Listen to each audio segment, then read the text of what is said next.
What I got, you can't buy. It resides between my eyes. Walked through the fire, came out better on the other side. See, life's like a beach if you find the sand. And right now, I'm feeling like 100 grand. You are listening to Inspired Insider with your host, Dr. Jeremy Wise.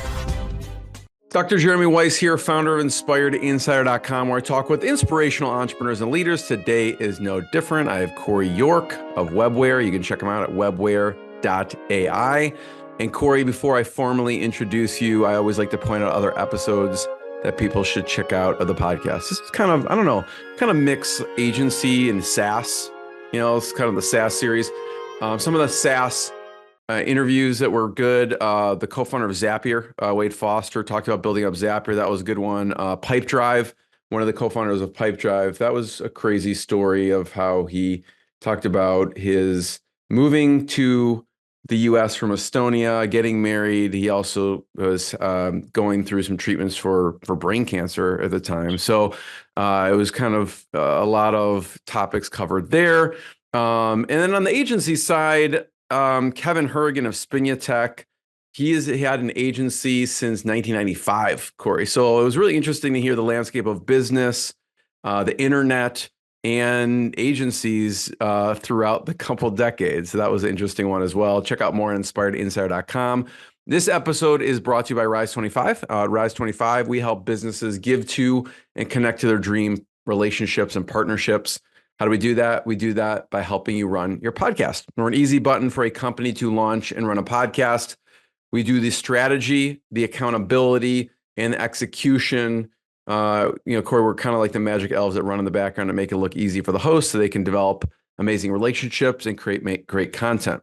We were talking about before hitting record even, people don't realize the strategy and the accountability are more important than even the production part.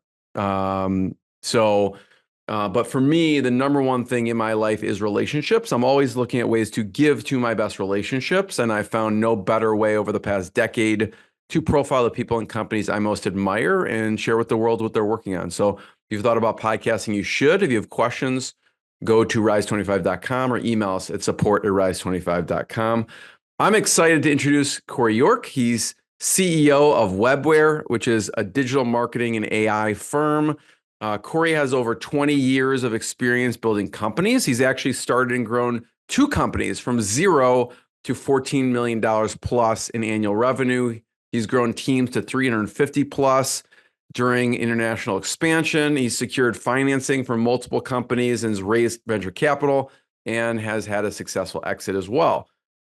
He's built partnerships with large brands like American Express and Shopify, helping launch into international markets. And actually, Cory, it's really interesting. Before starting Webware, I know you founded Gift Cards India, right? And it was India's largest gift card distribution network. He worked with over 500 retailers to power their gift cards across over 70,000 distribution network points, both online and offline. And that includes being the launch partner for Amex prepaid gift card. And he's also helped Shopify in the Indian market when he was the exclusive rights holder to the Indian market back when they were unknown.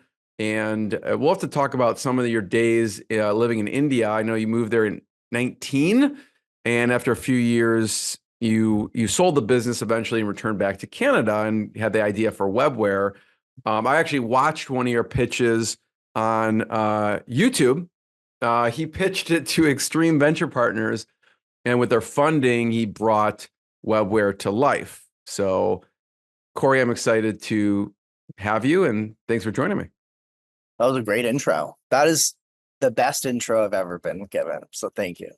The most accurate. It's all factual. Yeah. No, that was very well done and well researched. Thank you. We'll go back to India for a second, but I want to start present day and just start off talking about Webware.ai and what you do.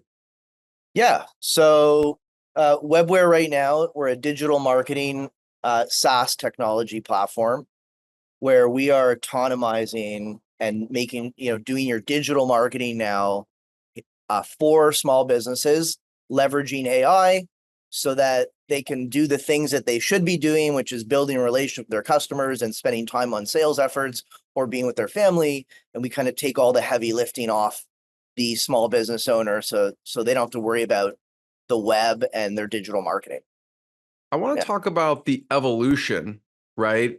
What was the original idea? Because I know Webware has evolved over the years. The original idea and what it was then and compared to now. What was the original idea? Oh, the original idea was a white labeled Shopify. Okay, because I'll tell you the story. I helped when I was living in Mumbai, India, and we and my partner Feroz Khan, who's also works with me now at Webware. We wanted to build the gift card business, and we needed an online website. And we started looking for technology, and that's when I found Shopify. And I called them up. What year is this? Because this is early on. At that point, probably most people had never heard of Shopify. No one ever heard of them. They had less than 10,000 customers. They have 1 million now. They had 18 employees. And to show you how small they were, when I called the number on the website, I said, "Hey, who handles partnerships, international partnerships?" And the guy said, "Me." And that's how easy it was to get in touch with Shopify at that time, because they were so small.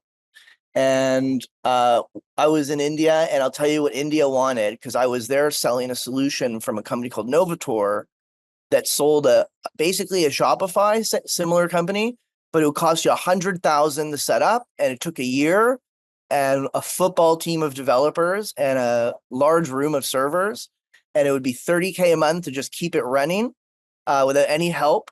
It was very, very expensive, and we sold the big brands. And when I tried to sell that in India, it was almost a full stop no.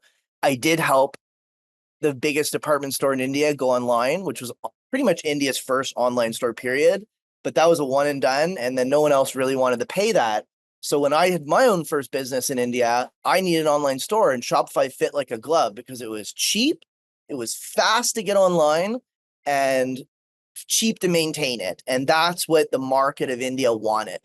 Okay. So I called them up and I said, I need a website for my business, but I also see potential for you guys in India. And I pitched them on being their partner for India. And I landed the rights for a partnership exclusivity in the country and the whole region. And I helped them get their first online store in India, which was for Tata Group. And if anyone knows India, Tata Group is India's largest company, top 5 for sure, but most well-known company in India, and the best reputation out of all Indian companies is Tata. They own Range Rover, Jaguar, Tetley Tea, to name 3 of the 150 companies they own. Talk about selling them, because obviously they're a big company. You walk in there.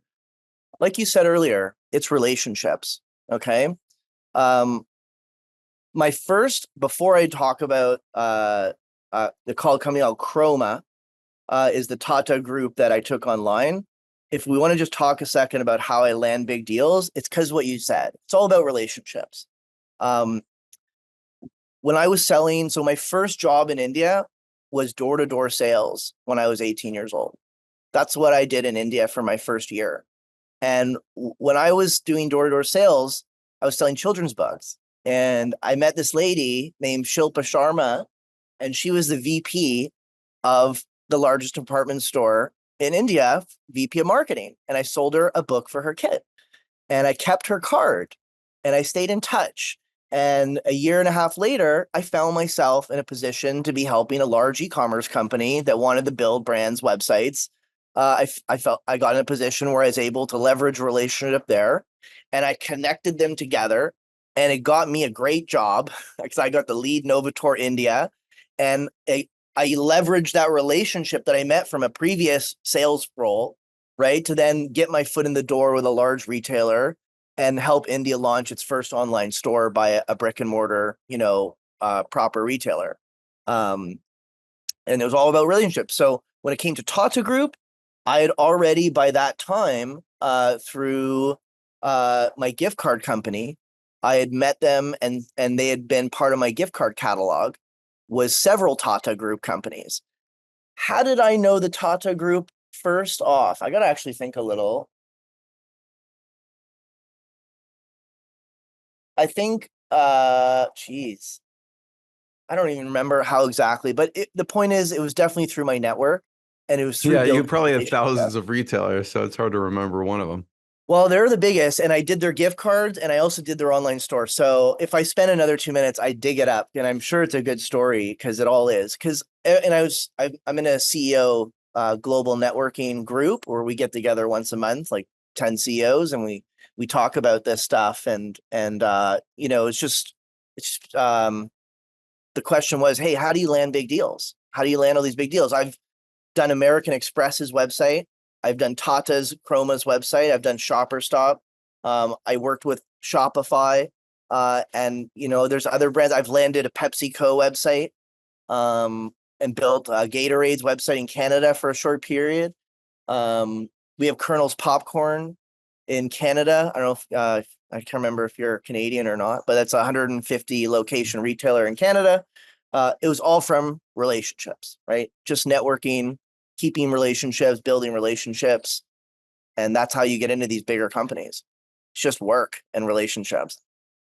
Talk about staying in touch. I've found that people drop the ball with that. And you talked about Shilpa and you say staying in touch, and maybe it comes natural to you. I'm wondering what that process looks like for you, even maybe it's unconscious process or conscious. So at first it was unconscious. It was like obsession to succeed. Every day is constantly a list in my head that I go through to say, what could I push over the line today that's going to get me closer to the goal?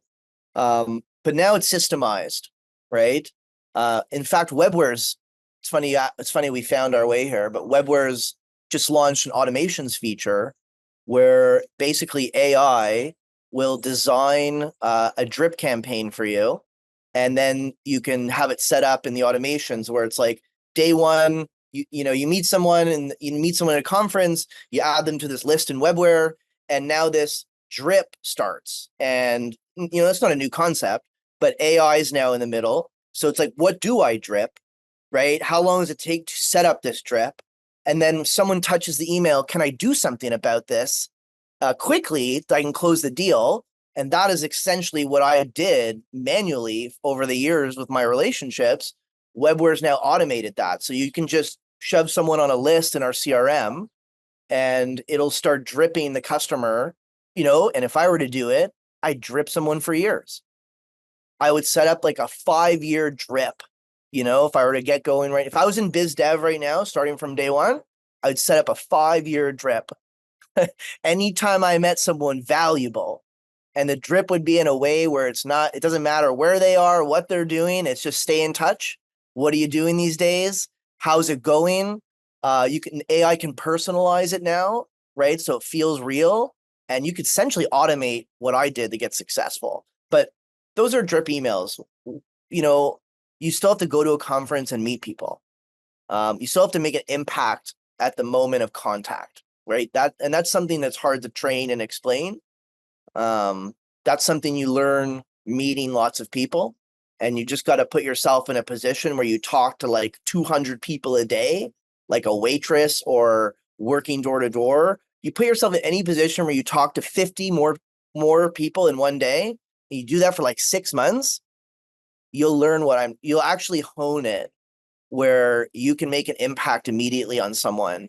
And I don't care if you're an extrovert or an introvert. If you put yourself in the position, you meet 50 people. Hi, how are you? How's it going here? You got to go here. You got to choose that interaction muscle. Whether you're introvert, extrovert, you're going to get used to it. You're going to start liking it, and you're going to get good at it. So, Cory, when you were going and doing door-to-door sales, were you actually going door to door? Were you selling Door to door. children's books? You were just going from door, knocking on each door? So the way I got to India is, I have a bit of a hard start in my life. I was born to a single mother who died from a drug overdose when I was 13. And my father was a musician. And I never met him. So I've been on my own for a while. So, I was a bit of a troubled kid, and I did get into hockey, which probably saved me from going to jail. I probably would have ended up in a gutter somewhere without hockey. And I was lucky that happened. Um, but that kind of led me to do some things differently. So hard start, you get a lot of resilience. Also, not a lot of people saying, don't move to India. So I met this long lost relative who had been working in India. He's like a third cousin of mine. And he'd been in Mumbai for about 12 years. And he had just retired and left. And he had a business there, a direct marketing company. And that sounded really cool to me. I was a hockey player, I didn't have education. My hockey career was kind of winding down. I didn't look like I was going to go to the NHL. I'm 5'6". And, I was infatuated with his story. And I'm like, I want to come to Mumbai and see your business. And I got on a plane with him the next time he was going to visit. And we got there. I'm like, let me go in the field. I want to try it. So he's like, go. So I went with this guy, Yogi, and I sold books all day, like door to door with this guy, Yogi. And they explained to me the business model. And it was like, you do this to learn how to interact. You do this to learn how to grind. You do this to learn how to talk. You do this to learn sales and human psychology. Because when you put yourself in front of 100 people a day, you have no choice. And once it positioned to me like that, I was kind of like, let's do this door-to-door thing. So I did it for like a year. And every day I train people and I try and build my team. And it was very, And you're very selling children's books at this point. We're selling personalized children's books where we go and I'd say, hey, how are you today? Do you have kids? And you'd say, yeah. It's okay. Does your kid like Lion King and stuff like that? Oh yeah. Well, here, I got this series of books and they were all kind of Disney themed where I could print it with your kid's name and 3 friends and I'll ship them out to you within 3 weeks. And what's your kid's name? And I go straight to the form and I learn to assume the sale.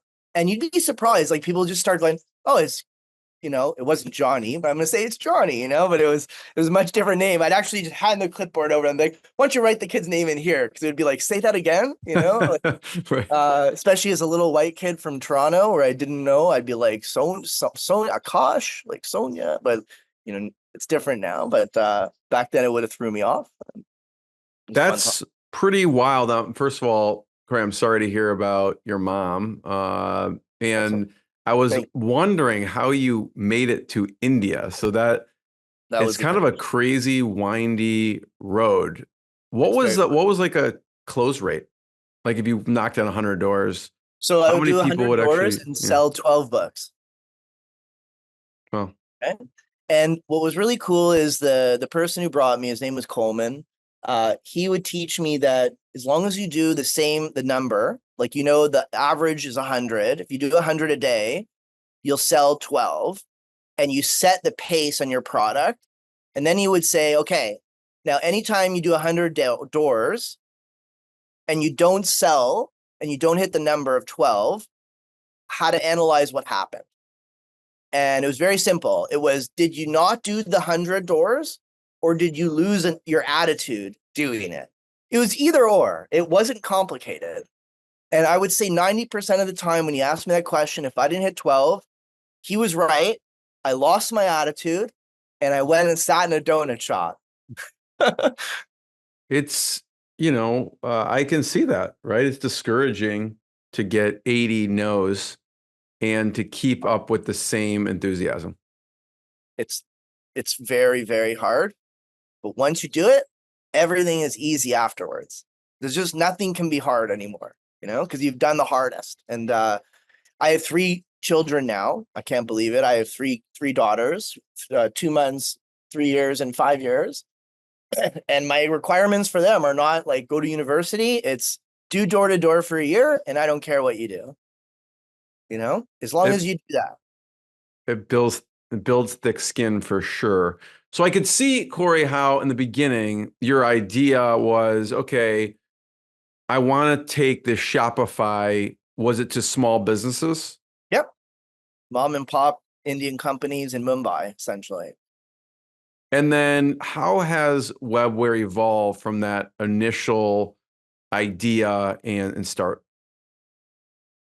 So Webware has evolved from that idea in a lot of ways.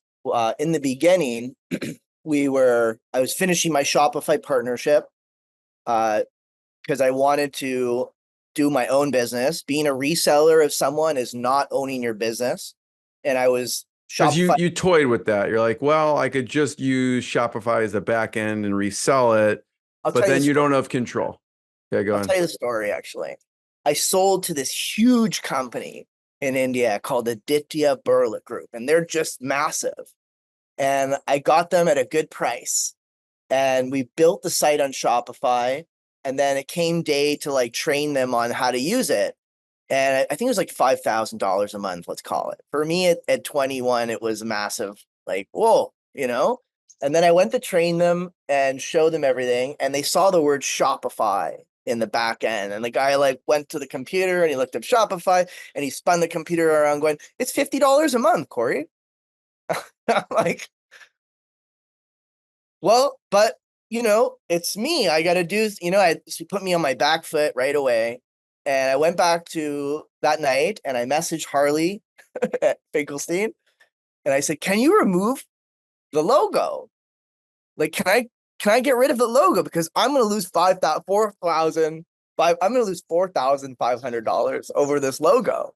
Like, I would love it white labeled. And they were like, no, that's obviously not their game plan. Their game plan is that's their customer, actually. Even though I'm signing Tata or Ditya, like it's actually their customer, right? So one, they told me they can't do it. And then actually they started shutting websites in India down for maintenance over the Indian daytime to do maintenance on American nighttime. And when I pointed that out to them and I said, listen, the Tata group doesn't really appreciate their website being down. Can we do a different time? And it was, hey, and rightfully so. America was their market at the time. India was not their focus. I was a side thing, probably just trying to make me happy because they were nice guys. But they couldn't make a compromise on that. And, I can't tell Tata their website's not going to work at lunchtime. It's not good for them. It's not acceptable, right? So at that time, I'd gone to a conference, and I'll tell you, conferences have been key. All my network was built at conferences. So I went to this conference for e-commerce in Mumbai, and it was just starting to bubble. And I met this guy named Ed in the hallway because I can't listen to stuff. I wasn't there to learn. I was there to network. I was like I was back in high school. I can't sit still. It's just me. So I wander the hallways waiting for the social stuff. And there was another guy doing the same thing. And we started talking to each other. I go, what do you do? He goes, I live in Goa, which is a beautiful part of India. Okay. Everyone goes for vacation in Goa. If you're ever in India, go to Goa and go south. And he said, I live in Goa. And for the last 4 years, I've cloned Shopify's system. I'm like, get out of town. Like you're my dream. Like, and then he goes, I'm looking for a business partner because I'm a tech guy and I need someone with the sales pizzazz. And I'm like, first of all, I had my Shopify India badge kind of tucked in my jacket and I pulled it out and I was like, you're busted. And he's like, oh shit. I was like, just kidding. I'm terribly upset with them. They're shutting my sites down and I need to do something about it. So if you have what you just said, I'll partner with you. I'll get rid of Shopify. I'll fire them tomorrow and we'll start this business together. And we went off to his hotel room and he showed me the goods. He showed me the software and I fell in love. And me and my girlfriend who just moved to India to join me from Canada, I was like, pack it up. We're moving to Goa. And I told my gift card India partner, you're the CEO now and I'm leaving. I'll stay on the board and I'm leaving and I'm moving to Goa and I'm starting another company with this guy, Ed.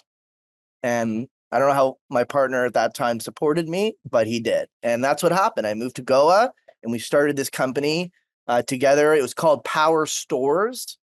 Okay. And we tried to be exactly like Shopify, but in Asia, focusing on Asian market. Right. And we did that for about 5 years, trying to become Shopify of India. And then we failed. We really failed miserably, actually. It was terrible. I picked up a really great investor out of Hong Kong because he was a client that came through my network. and was so infatuated with the product. And he was such an aggressive guy. He flew into Goa from Hong Kong, and he wooed me and wowed me. And he invested in the company, and he was like, "Don't sell, don't do sales, build the product." For like 4 years, maybe 3 years, 3 to 4 years, he would just fund us to build the technology. No pressure to sell. That's actually never, any entrepreneur hearing this can be like, I've never heard of anything so ludicrous. Okay. It was crazy. He was a crazy guy. And I probably wouldn't be here without him. It's a sad story. He actually went bankrupt, probably because that's the way he would fly. But anyway, that's a different story. But we had done it for like 3 to 4 or 5 years in India and failed. And facing elimination, really facing like 2 months of money left, 50 employees, families. We were looking at death's door. We were literally looking at death's door. I remember my founding partner, Ed, took me for a walk outside our houses in Goa. And it's like, my wife's going to go back to America. His wife was American. My wife, and he was Indian, but he also educated in the US. But he said, my wife's going to travel back to the US and she's going to get a home and I'm going to go join her there because this isn't going anywhere. And he's basically like, I'm going. And they bought a house in America and she moved over there and he was like packing up. And I went to Canada for Christmas time with my girlfriend and see my family. And I'm like, this isn't over yet. This isn't over yet. And here's what's really cool is me and a friend made brochures and we went door to door in Toronto, right? Going back to day one, going back to like what I learned selling the books, right? Let's make a brochure for Webware Power. It was called Power Stores. And let's go down St. Clair in Toronto, Popular Street, and let's see what happens. And in one day, we made more money than in the 4 years selling in India. In the one day, going door to door, selling digital marketing platform and service delivery. And I called up my partner who's packing his home in India, gonna move. His wife just bought a home in the US. They're like moving there. And I said, stop packing. Not only did I find a market going door to door, after like 2 months of going door, or called December, January, February, I got the business up to $30,000 in recurring revenue and going door to door. Me and three guys, it was up to 3 guys going door to door every day. And I got lucky again. My network came through. Someone I had met called me up and I was talking to him about my problems. And he goes, you know what? I just pitched this guy. And he was another founder. He had a startup in car sharing. And he's like, I just pitched this company and they rejected me, but they would love you. They're tech. I'm car, they're tech. Go meet this guy, Ray Sharma. So I'm like, great. Sharma, I'm an expert with Sharmas at this point. Right, I've sold more books to Sharmas than anyone in the world, okay? So I go in this room with Ray Sharma, and it's him and 4 other Indian guys are the partners for this company called Extreme Venture Partners. And they're called Extreme Ventures in Toronto, or EVP, they're known as. And for a while, they're the #1 game in Toronto for first check in. Like, I got an idea and a couple, maybe mostly pre-revenue, and they would make a blind bet on the founder. And God bless those guys, because I was on zero money. We had 50 employees, and they're like, Cory, we like the business. In the first meeting, we like the business. You got to move back here and you got to repatriate the company. We'll let you bring a couple of employees and we'll give you $400K, for 10%. I'm like, I shook their hands right then and there. And I was so happy to be on my way back to Toronto, and that's how I got you had here. built, the team spent a long time building the product this point. Now you just have to sell it. What was the offering when you were going door to door in Toronto? It was just a website. That's it. It's $50 a month. We build the website for like $1,000 to build it and $50 a month to keep it. It was no, then the products evolve now. Sorry, I think that was your original question. The product now has gone from a website platform to a fully autonomous, semi-autonomous now, with a goal of full autonomy, sales and marketing platform. We're actually well beyond like what a website agency would be or a marketing agency. Like we're now about 80% SaaS. We've converted from 20% SaaS to 80% SaaS in the last 2 years. And we've brought in from the website, we brought in the CRM, right? From the CRM, we brought in payments, right? So you can manage your lead correctly when it comes into your website, right? It makes a lot of sense. No CRM actually sees, hears, and feels what your customer is doing. Like I have it all. We have RevOps team of 25 people, and we have HubSpot, Salesforce. I got every tool you can imagine. No one can show me in one view the customer went here on my website, they opened my newsletter, they liked my social post, they made this purchase, and then they spent 10 minutes on my pricing page yesterday, right? Like no one can tell me that. I got to ask, it take a month to generate that answer, right? While my RevOps team struggles, we're building the product that does it out of the box. And I hope to push my whole organization onto it, although it's not built for large organizations like mine. We're 300 people. It's built for those little guys, but I even have visions of us using it soon as well, because it's all the problem. Like a CRM should tell you as the owner, the salesperson, who to call that's most likely to buy, right? Like that's why we have a CRM. Most likely it's to get to the person that needs you now that's most likely to give you money. That's why we have a CRM. Yet no CRM can do that. Webware CRM, because it's built around the website, can tell you this person goes on the pricing page for 5 seconds. It lights it up on the dashboard of the CRM. It's called the hottest customer list. And it lights up right there and goes, Jim opened your email and he spent 5 minutes on your pricing page. Now call him, book the deal, and get paid and grow your business, right? So Webware is now covering all that. Like it's bringing the lead in from a strong blog post that was built by the Webware AI and posted. Lead comes in from that great content.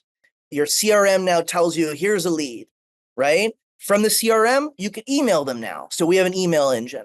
Whether it's emailing in or out, you can now do that entirely in Webware because your email gets attached to the CRM, right? So you know now what they're saying as well. So you know what they're doing. The CRM knows what they're saying, right? And then we brought in payments. Now we know what they're buying, right? Now we know what they're buying. And the CRM can tell you who's buying what. And that's important, right? And I'm getting to why it's important soon. When you know what someone bought, it's the ultimate validation of success. There's no better validation of success, right? Now, when one marketing platform like Webware has the validation of success in it, now I can say that this blog post that we did actually succeeded. Okay. We just added the phone next month. Now we're going to say this blog post, this ad got this phone call, and this phone call was positive. Now we have the positivity, the negativity, the transcript, and the voice of a call that originated from a piece of content. Now we're talking about how AI can leverage all of that, because we brought AI in the middle of our platform where it can access all those things and it's learning more every day, where now it can actually write better for you every time it writes. It can respond to emails. It can know who the customer is that's hottest. It can customize, and it can actually be the best business assistant. Like we have a business assistant called Rivi, which isn't on our website yet, but Rivi is Siri for Webware. And you know how Siri is about to get really smart with Apple Intelligence because it has context, all your personal conversations. Rivi has the same context about all your business conversations. And Rivi is going to be the best business assistant you can get because it actually knows all the things about your business. So, Cory, I just want to point out, I want to talk about a specific example, and Sure. so people can get an idea of how it works. But I know your ideal clients are local small businesses. So in the portfolio, there's accountants, there's lawyers, there's doctors, there's dentists, there's printing shops, there's salons, there's you name a small business local. And I want to talk about, we'll talk about like a dentist. So let's pretending a dentist is listening to this and like, okay, or where do I start? Like this sounds interesting. Yep. How would a dentist, when they sign up, what happens next? That's the best news. If you're really interested, you go to our website, you get on the phone, one of our salespeople, they'll make sure that you get a package that meets your needs. And we're very affordable, by the way. Our average monthly package is, between 500 and 2,000 bucks.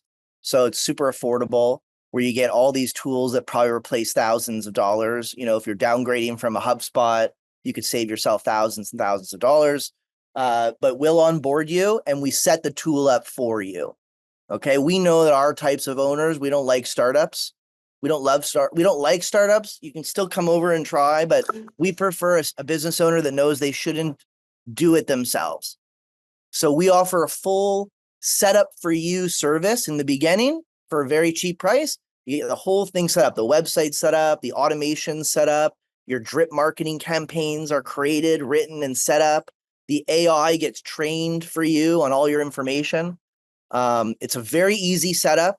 It's almost autonomous, but we do handhold you through the whole thing because we know that's what our clients want.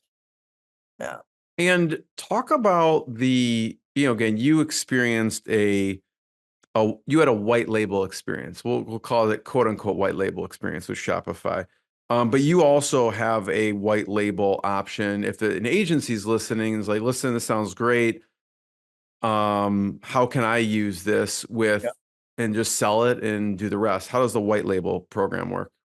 Right. Like the original idea was white label, and it's in my heart. It's been trying to get back to helping the 20-year-old Cory that called up Shopify that couldn't get the logo changed, that probably still would have been building that business right now and probably stacking those monthly recurring revenue fees without having to build my own platform, and I look at that person and I say, I really want to enable them. And I think right now the world needs it a lot. Like there's a lot of people that need a new career. They don't want to go to the office. They don't want to work 9 to 5. They want to be their own boss, but they don't want the overhead, the board, the investment, the risk, the learning curve of becoming a digital marketing expert. But you can sell and build relationships. That's who we love to help, and we white label everything for them. So you look, feel, and act as if you're your own agency, but all you need is your time and network and sales ability. And you go out there and you put a customer in and we'll take care of everything while you just keep the relationship going. And you can build your own model and you can charge your own prices. Like I have white labels that charge $2,000 a month, $1,000 a month on average. And, they're paying us behind the scenes a couple $100, and every customer they're walking away with a nice big margin, and it's recurring. And, like one of my white labels that I work very closely with, his name's Mike Lendy. And he's built, oh man, I'm going to say his numbers. He won't mind. I make him talk about it all the time. So like he's already doing about $25,000 in recurring revenue in our white label program with just about a year and a half of effort. And like he's about $5,000 away from basically saying, I'm done. Like I'm just going to let my fees come in and I'm going to golf, and he has that goal. Then there's the other side, like you said, agencies. We do have agencies as well. If you're an agency that charges $30,000 for a website and you don't want to pay the amount of money it costs to deliver sometimes, you can actually work with us and leverage our team and our technology. And again, like AI builds the site now, right? So an AI can build the site to about 90% of what those bigger clients want. And then with a light lift from there, you can deliver what you're delivering for 30K with about this much effort compared to like that much effort with WordPress and a non-AI website builder, right? You're starting like the car from scratch over and over again, right? Like we now have an AI builder that writes out of the gate 8 pages of content without you doing anything. And our clients sign off on that about 90% of the time with no changes. It's really an amazing experience. I think we have the best AI website builder out there, and we're really kind of unspoken about right now. Cory, we were talking before we hit record, obviously a fit for this would be agencies who work with local businesses or who have a lot of local business relationships. But you said there's another, what you have found, highly successful group that uses the white label. Yeah, it's that entrepreneur is the successful one. Is that what you're referring to? Yeah, you were saying like someone, it was almost like a consultant or someone with a lot of relationships. Yeah, if you're like Even like a VP of sales. Yeah, if you're ex-VP of sales or ex-VP of marketing, and you don't want to go back to the corporate grind, but you have a network and and you're confident in your abilities to build relationships and sell, Webware is the perfect fit for that person, because then they can go out, just like Mike Lendy was the VP of Zipcar. So Mike Lendy's background is Vice President Zipcar Canada. He built out their Toronto market. He's been the VP of sales for a number of companies, but you know what? He just didn't want to go back to it, right? He got used to working from home. He doesn't want to travel anymore. He wants to be able to work from anywhere in the world and have clients anywhere in the world, and not he's also been a founder before. He's like, I don't want a board. I don't want have capital requirements. Like, I want to live my life on my own terms, and I want to leverage what I have, which is my community and my personality. And if you have those things, you can come up to Webware and we'll basically make you look like an incredible agency, and we'll deliver on your promises, fully white labeled. And you could essentially go to market and build yourself a recurring revenue stream that's consistent, predictable. And essentially, I run a open office hours for the agency owners every other week, where I just show up and I give them advice on how to grow. And I try and teach them to just follow in my footsteps. Like, hey, remember how I got started? I got my butt off the seat and I went door to door. All these entrepreneurs, they always try and start with like emails. It's like, guys, I didn't email anybody. Like, I got up, I walked in, I said, hi, how are you? Go try it. And suddenly they get a deal. So I teach them what I did, so that they can try and get to $1 million in recurring revenue like we are at. What's been the evolution of the team? Because I know you started off as just you and Ed, and then obviously you got an investment, you grew the team to build the product. Talk about the evolution of the team. We were a sales-led organization. And I think that was important. I think if you're a startup, you should be sales-led. I'll tell you why. The hardest thing to get is sales velocity. Okay. And it's the most important metric to selling the company. So if you don't have it, you're not going to get a lot of money for it. So it's the hardest thing to get. So what we would do, if you're product led, you pick the customer and then you try and solve their problem. We were different. We went out there and we sold to everybody in the beginning. Okay. Once we got out of door to door, we made a transition to inside sales. That was a really big moment for us too. I did not grow this business going door to door. My first 200 customers were door to door. Okay. But after that, and we probably wouldn't be here if we didn't do it, we switched to inside sales. And there's a whole miraculous story around it, because when EVP brought me from Canada, they said, hey, we want you to meet this guy named Butch Langlois. And Butch Langlois was the VP of a company inside Rogers Canada, which is the largest telco in Canada. One of them. There's only 3 and they're all massive. And they're like, you got to meet Butch. Butch talks about some inside sales velocity system he's got, but he's at Rogers and they got this product from America and the product sucks, but the sales is really rocking. But Rogers is shutting it down. So I meet this guy, Butch, and Butch is like, he looks at my product and he goes, this is amazing. This is what I needed at Rogers. But Rogers has moved on. They're firing everyone, or they're taking the team into mobile, which basically means everyone's going to leave because everyone's there not for mobile. This certain offshoot they had built in this, weird building away from the core corporate. They had let this company called Outrank flourish, but Outrank's product sucked. So Butch actually brought me into Outrank, and I probably can't tell this story actually. And I walked around Outrank with a fake pass. because they were shutting down. And Butch would walk me up to some. He toured me around, and he basically said, "Everything here's going." And he walked me in, and there was all these young guys, like guys and girls, like, and they all had music stands, and they're all, some people were standing, and they had the headset on, and they were reading off a book on the music stand, and it was high energy. There was loud music, and it was the coolest thing you ever seen. It was like Boiler Room meets Silicon Valley. Like, it was a nice place, it wasn't a shitty place. Like, so I was like, this is cool. And he's like, Roger's getting rid of everything. So I said, okay. So he walked me up to this guy named Grant, this guy Maurice, and before you know it, we chose 5 people. We took the director of sales, actually, who was the employee of the year at Rogers, and then he came on board, and then he brought his 5 best people. And in one day, we had heisted all these people from Rogers, and I had an inside sales team ready to go, all in the same day, show up ready to work.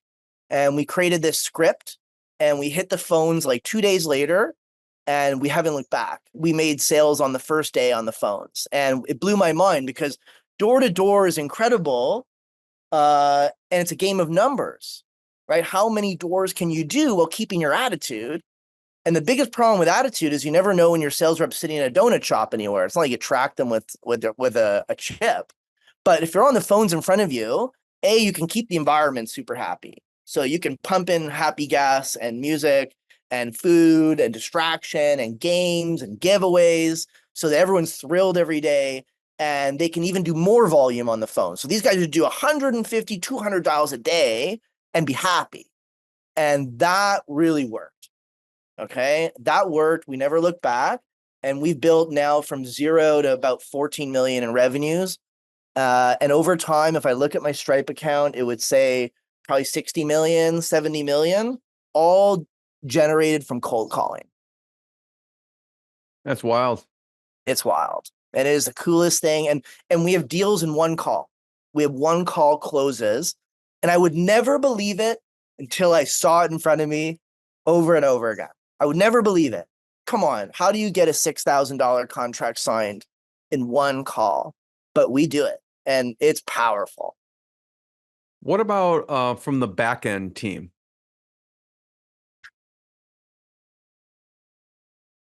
The back end team, I kind of alluded to this in the beginning. We started as a 20% SaaS company, and everything was back end. So, technology takes time to build, right? So, me being a sales guy, very aggressive, ex-hockey player, when I would look at Ed, the CTO, I'd say to him, I want this feature, right? I need this feature. He'd say 6 months, or he'd say 2 months, and it would take 6 months, and I learned whatever he tell me, like, I would double it. I learned that very quickly because that's software, right? It's hard. And, you change the requirements when it comes out. It's like, actually, I was supposed to do that, right? We weren't good at documenting, and we would barely do like mock-ups. We wouldn't even do that. We'd just say, this is what I want, and he'd run with it. That's how startups are in the beginning, right? So what I do in the meantime is I would use a person to execute what technology would do.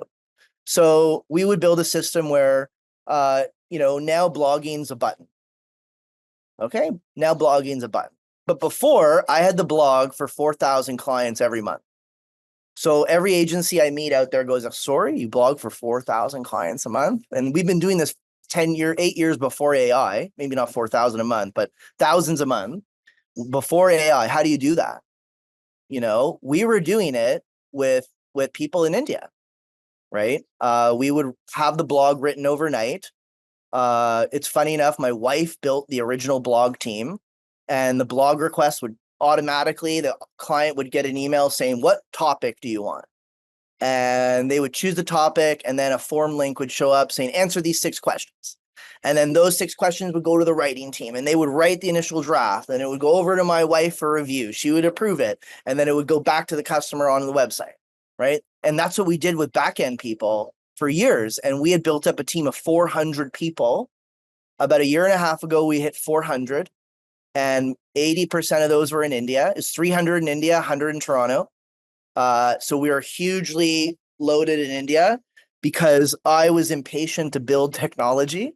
and I would just rush it through with people.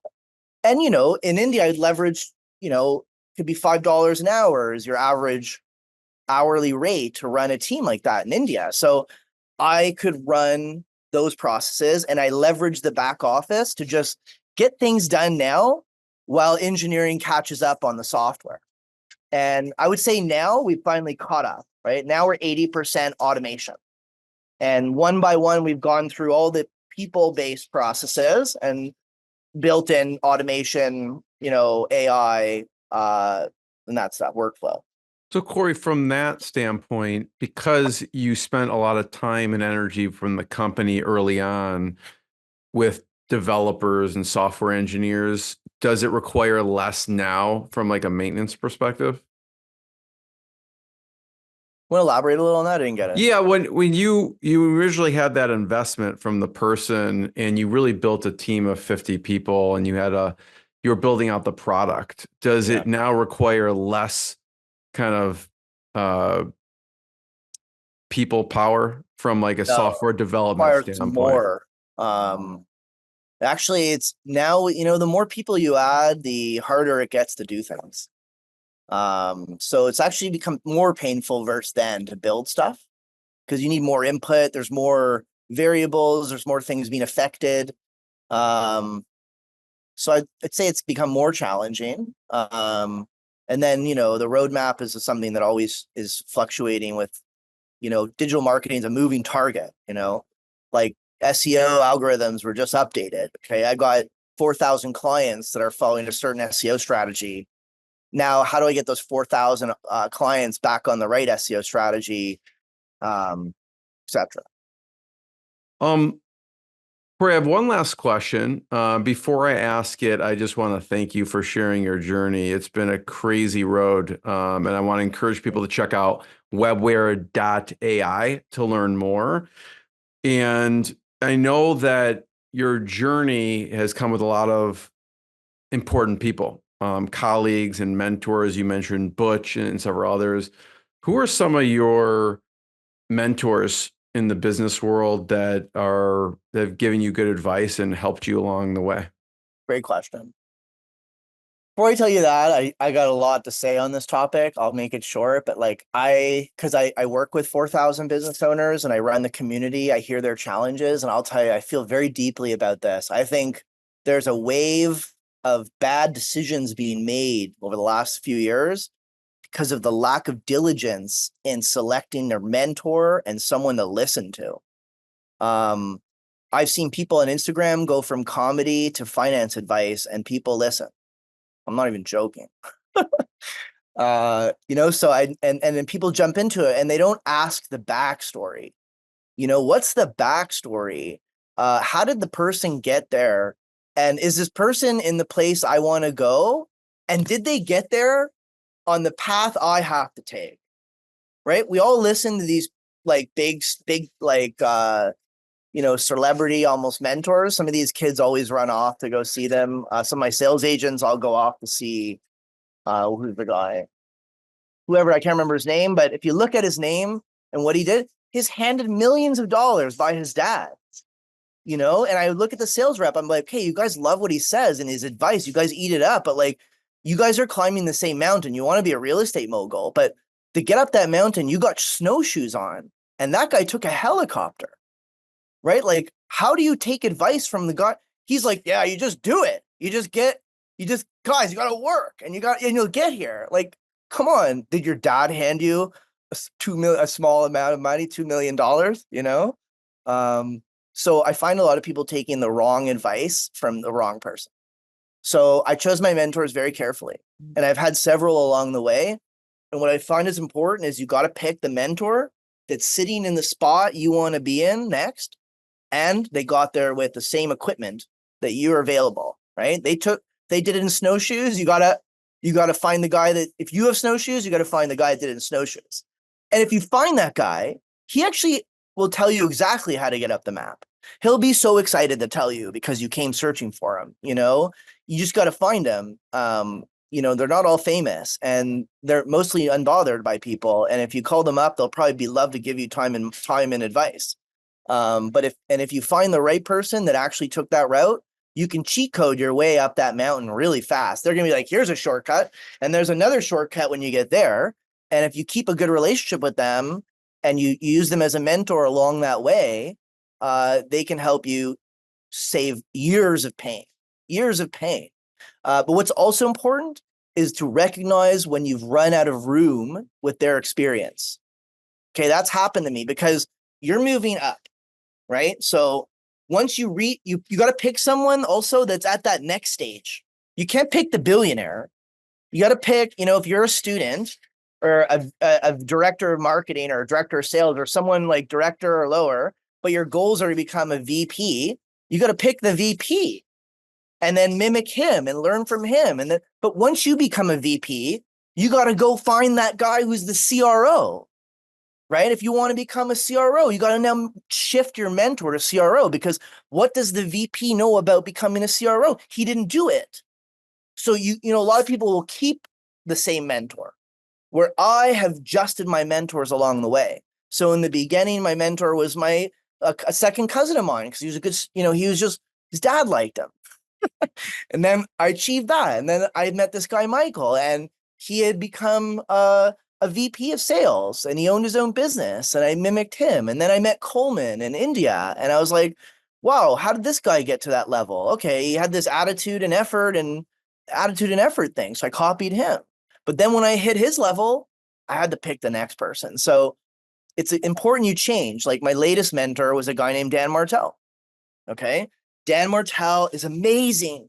I don't know if you know him or you've ever come across his content. If you're a SaaS CEO, below 10 million, your startup SaaS CEO, this guy's got gold. Okay. Got to be careful with a few things. Like, he teaches buy your time back. You don't want to buy your time back to where you're not involved in your company. I think that's a little dangerous, but his tutorials on how to run a meeting, how to bust churn, how to think, he's really good at teaching how to think. Really, really strong. That stuff, I think that was really helpful to me. But again, and I signed up for Dan's like serious tier. Like I was paying him a ton of money to get into his one-on-one coaching program, which you don't get in the SaaS. Like he's got like 800, 900 customers, SaaS CEOs, and they're at this one level, but you never really meet Dan one-on-one. If you want to pay a certain amount, I won't disclose, but you can get him as a one-on-one. I went for that. And he coached me for like 2 years one-on-one, and it was great. Absolutely great. But, and I would say I probably wouldn't also be here without Dan's help, getting from that $4 to $7 million revenue mark. So when I joined Dan, I was at 4 and I got to 7, right? But when I hit 7, has Dan built a company past 7? I don't think so, right? Dan hasn't built a company to 7 or 10, 20. He's not done that. So the advice runs out and I have to make a break and I have to find the next guy. And it's hard now, right? Like, how do I find someone that took a company from 14 million to 50 million is probably the next mentor I need. So now I'm working with a coach named Mark McLeod. Mark McLeod wasn't necessarily a founder, which is a little dangerous, but he was the CFO of Shopify when they were at that $20 to $50 million mark. So he was in a company, he heard it, he knows the challenges, and he's been part of the success of a company getting over that hump of 15 to 20 million and getting to that 50 to 100. That's the next mentor I'm looking for and seeking and trying to find. And right now, Mark is my best guy because it's slim pickings. Cory, I love it. Yeah, I remember actually when Dan Martell started Clarity and then ended up selling it. That was a really cool product. And it's really interesting with Mark, obviously he's been there, done that in a company that it kind of full circle back to Shopify for you from the very beginning. So I love it. Cory, I want to be the first one to thank you. Everyone check out webware.ai to learn more and more episodes of the podcast. And we'll see everyone next time. Cory, thanks so much. Loved it. Thanks so much for having me and have a good day. What I got, you can't buy. It resides between my eyes. Walked through the fire, came out better on the other side. See, life's like a beach if you find the sand. And right now, I'm feeling like 100 grand.